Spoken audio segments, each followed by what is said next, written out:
Ladies and gentlemen, there is a kind of sorrow that walks with us silently, invisible to the world. It does not announce itself with loud weeping or theatrical gestures.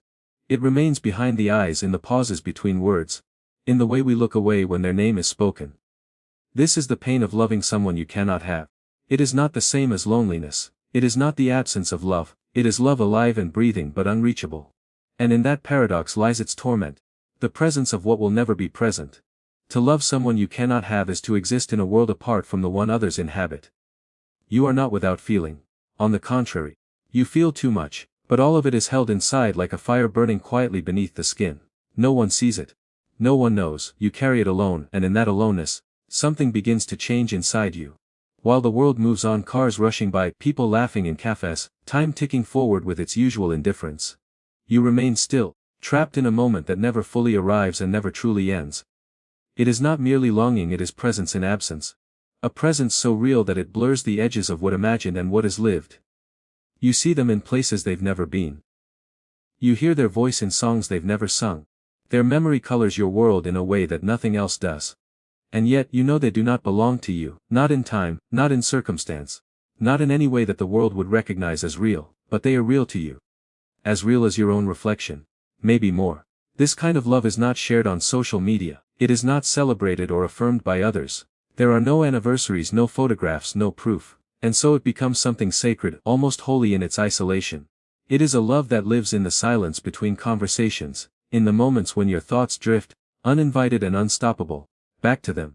It lives in the knowing glance you never gave, the words you never dared to say, the closeness you felt even as distance remained untouched.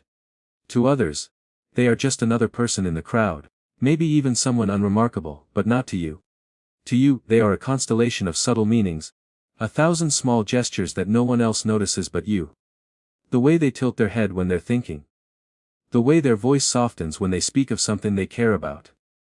The kindness behind their eyes when they're not even aware of being watched. You see them not as the world sees them, but through a lens that magnifies the invisible. You see their soul, or at least, the soul as it is reflected in your own. This secret seeing, this inner knowing, isolates you in a way that is difficult to explain. It's not that you are unwilling to move on. It's that something within you resists forgetting. You are not addicted to their presence but to the feeling they awaken in you. The sudden clarity of meaning. The sense of being deeply alive, the feeling that, for once, something in this world made sense simply because they existed in it. You live your days as everyone else does, meeting deadlines, paying bills, making small talk, but beneath it all is a steady hum, a quiet ache, the memory of something unfinished. And because no one sees this world that you carry, you begin to feel invisible yourself. You laugh when expected, not in agreement. And yet your mind is somewhere else entirely. Sometimes when you're alone, you allow yourself to remember them fully. Not just their face or their voice, but the way your heart moved in their direction without asking permission. That quiet, wordless yearning. That gentle, unbearable weight. There is no space to confess this pain to others. Because they wouldn't understand. They would ask why you don't let go. Why you still hold on to something that was never yours. But it was yours. In your mind, in your heart, where love doesn't follow logic or rules. Where love simply exists, persistent and uninvited, real and unreachable all at once. Often when we love someone we cannot have, we are not merely drawn to them as individuals but to what they seem to awaken in us. Something long buried, forgotten, or denied. They become more than a person. They become a symbol, a mirror reflecting parts of ourselves we have not yet to look at directly. We see in them not just beauty or charm, but a familiarity that is difficult to name, a recognition that feels older than time. Their presence stirs the unconscious, calling forward pieces of ourselves that were waiting quietly in the shadows.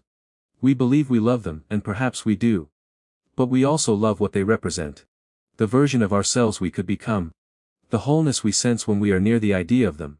This kind of love does not simply exist in the present, it reaches back through memory, touching childhood longings, unspoken needs, and the silent places within us that ache not just for another person, but for completion. In this way, our love becomes projection, not in the sense of illusion or falseness, but as a psychological movement, a casting outward of inner material onto an external figure. The person we long for begins to hold more weight than their actual behavior might justify. We attribute to them qualities they may not fully possess, yet it feels true. Deeply true because it is not just about them. It is about what they call forth in us. We project kindness, depth, wisdom, even salvation onto them, and in doing so, We unknowingly interact with an inner figure, an archetype, a piece of the soul's architecture that wears the mask of someone real. They become the face of something ancient within us, something that knows how to love, how to desire, how to yearn, and how to suffer, and yet, there is danger in not recognizing this process. When we confuse the symbol for the person, we set ourselves up for inevitable disappointment. Because no human being can carry the full weight of our unconscious ideals. We may begin to demand from them a kind of perfection, a kind of emotional salvation, that they cannot provide. Not because they are flawed human, and because what we seek is not truly outside us. We are seeking ourselves in them.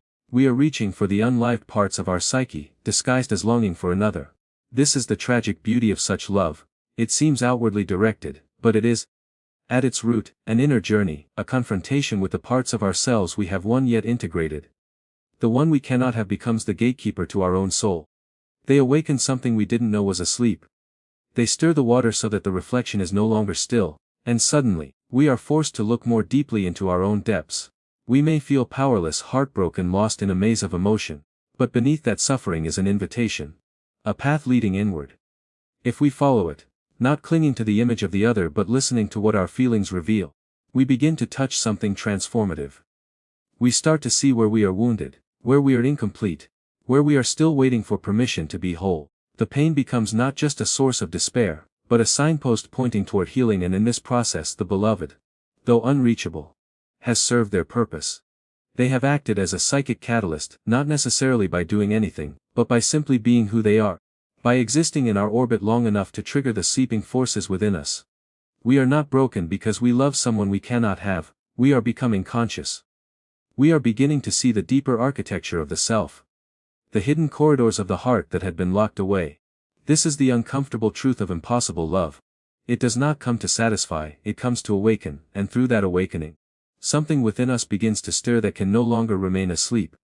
In the quiet agony of loving something you cannot have, something begins to shift beneath the surface of pain. Something subtle and unexpected, something that at first feels like nothing more than deeper sadness, but eventually reveals itself as something else entirely. This longing, this persistent ache that refuses to dissolve, begins to form a shape, a kind of meaning that does not arrive with clarity but through slow recognition. You begin to realize that this suffering is not only a reaction to what is lost or unattainable but a signal, a message from the deepest part of yourself calling for attention. Calling for reckoning, calling for understanding that cannot be accessed through logic or dismissed through distraction. This kind of pain is not ordinary. It does not pass quickly or respond to surface-level consolation. It lingers because it is connected to something essential.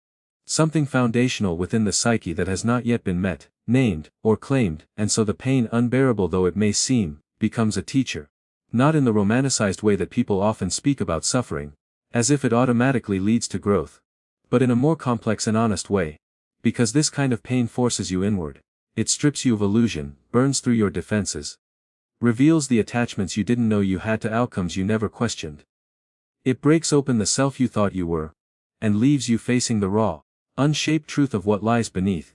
In that confrontation you start to see yourself not as the one who is merely hurt or rejected or unlucky in love. But as someone who is being asked to listen more carefully to what the ache is pointing toward. You ask yourself questions you've never asked before. Questions that reach past the surface of the heartbreak and into the heart of identity. Why does this person affect me so deeply? What is it about them that touches me in a place I thought was closed? What dream of mine do they carry without even knowing it? And slowly through these questions, you begin to trace the roots of your longing, not just to the other person, but to parts of yourself that have gone unlived, unexplored, unacknowledged. The pain no longer becomes just about them, it becomes about what they awaken. And this awakening, though it hurts, is also a kind of birth in this way. The pain becomes purposeful. It does not become easier but it becomes clearer. You begin to see how much of your identity was built around the hope of connection. Around the dream of being seen in a certain way. Around the belief that love would come to rescue you from some deeper aloneness you had long ignored. The unattainable love becomes the symbol through which you encounter your own unfinishedness, and the wound, instead of closing, becomes a kind of doorway. Through it, you begin to walk not away from love but deeper into it. Not the kind of love that binds itself to outcomes and labels, but the kind that demands you to hold your own heart with the same tenderness you once extended to someone else. What is revealed through this journey is not simply resilience.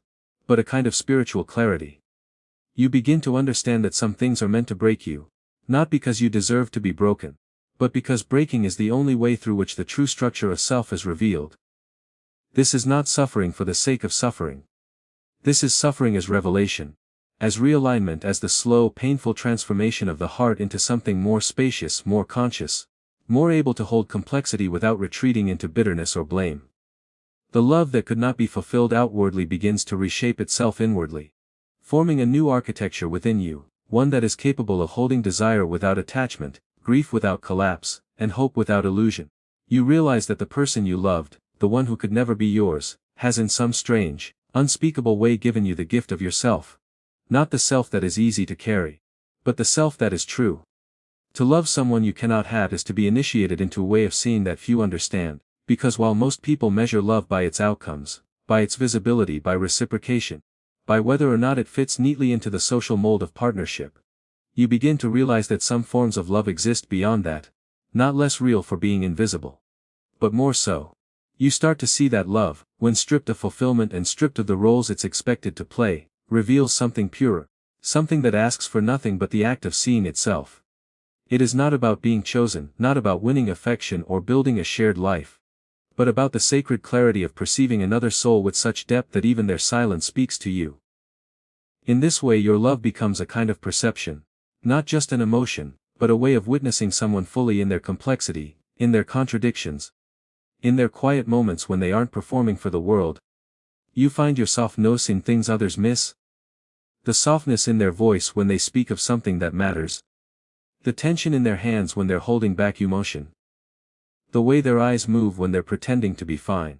You begin to see them not as they are packaged for public consumption, but as they are in the small and unguarded details. And through this, something changes in you. You stop loving them as a means to an end and start loving them simply because they are. Because they exist. Because in some strange way, their being has touched something in yours that cannot be undone. This isn't obsession, though it may feel like it sometimes. It is recognition. A quiet affirmation that their existence matters to your own inner world in a way one else may ever understand. This kind of love does not demand anything. And yet it is not weak. It is powerful in its refusal to turn longing into entitlement. You are not trying to possess them, not trying to change them, not even hoping, necessarily, for them to feel the same. You are learning, perhaps for the first time, that the highest form of love is not acquisition, but reverence. And that reverence exists even in heartbreak, even in distance, even in the knowledge that your lives will not intersect in the way your heart once imagined. The pain remains. Yes, but it no longer has to be transformed into bitterness or shame. It can exist quietly beside your respect, beside your gratitude, beside the knowledge that, even if they never knew what they meant to you, they shaped something in you that could not have been shaped otherwise. Through this kind of seeing, you begin to understand that your longing has been refining you. It has been sharpening your vision, not your outer sight, but your inner one. The way you notice the world changes. You see more clearly now when others are pretending, when others are numb, when others are hiding from their own depth. Your love has taught you how to see truth beneath the surface, how to hear what isn't being said, how to recognize sincerity in a world built on performance. And perhaps this is the gift hidden in the loss. That by loving someone you could not have, you became someone capable of greater perception, greater empathy, greater silence in the face of beauty that cannot be touched. You begin to carry this vision not as a burden, but as something quietly sacred. You no longer need the world to understand it, because you understand it. And in time perhaps you will come to love again, not from emptiness, not from hunger, but from a fullness that this impossible love helped shape. Because the kind of love that does not ask for itself to be returned, is the kind of love that leaves behind a trail. A wisdom, a sensitivity to what matters, to what lasts, to what is real. You become someone who sees what others do not, someone who knows that love, even unfulfilled, is never wasted if it has deepened your capacity to see. So what does one do with this kind of love? You do not kill it. You do not deny it, you bow to it. You let it shape you. You let it teach you about the capacity of your heart, the complexity of your psyche, the vastness of your longing. Because some loves are not meant to be lived. They are meant to awaken. And when you walk away from the one you cannot have, you do not walk away empty. You carry something that no one else can see. Not sorrow but depth. Not loss but insight.